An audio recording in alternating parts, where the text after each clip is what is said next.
polyester. Well, see, we just totally discount the polyester ones. Those aren't even really quilts, but they are. You have one, and I have one. Oh, yeah. I own the masterpiece. I own the world's ugliest masterpiece quilt. Yeah. Yes.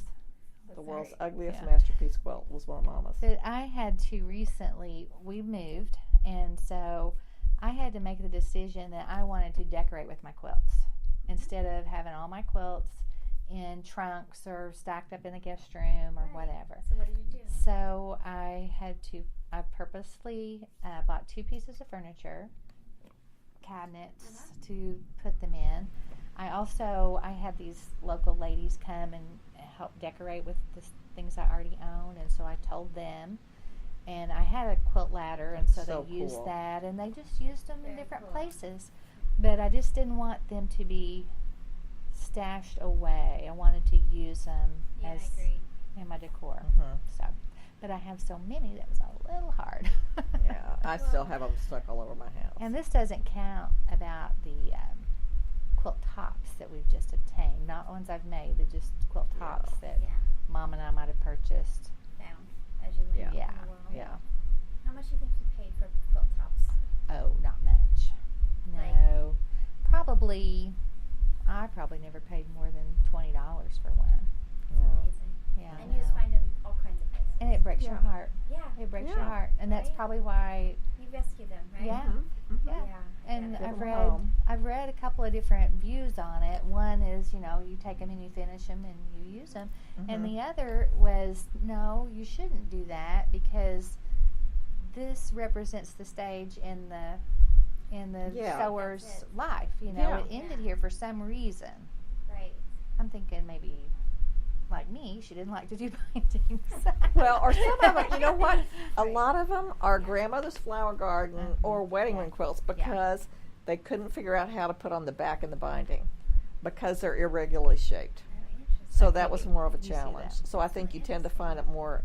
In fact, 2 or 3 of the ones I have are grandmother's flower garden variations. Or a Lone Star. So do you go quilt hunting? Do you go looking for quilts, or do they just show I up? used to.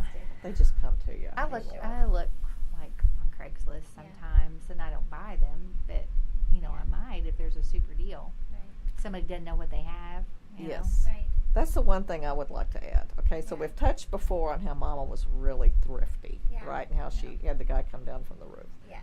She loved to make scrap quilts and string quilts. She got into loving to make string quilts, and she would sew the fabric onto a muslin block. And I have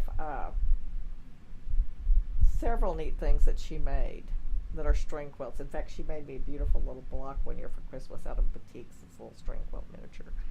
So, and I love string quilts sort of because of that, and I also love scraps. I don't know string quilts. I have to show it to me. Oh, they're so much fun to make because it's kind of just like that's it right there. Oh, how cool. They're just kind of like mindless sewing. Oh, that's so cool. And it's like a stitch and flip method. Oh, I love it. Okay, you'll have to show me sometime. Oh, it's so Okay, easy. I'll look online. I taught this to our to Ruby's Remnants, So and then the next year Julie did it, and now Julie says this is one of the things for next year for Missouri Star.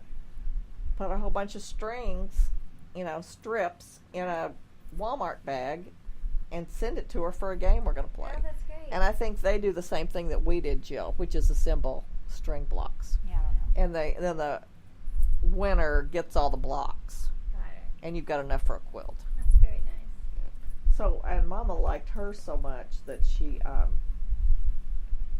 and she just, Mama really was an accumulator. She was not a hoarder.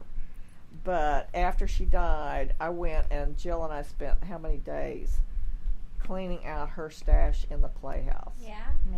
Many days. And we divided it up among everybody we knew. We made a whole bunch of stuff for prizes.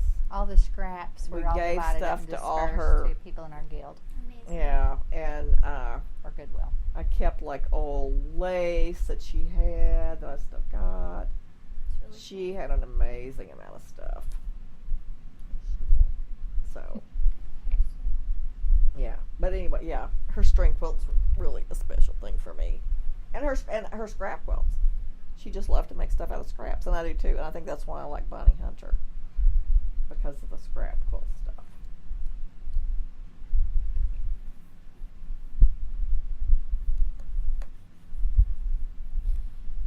Cool.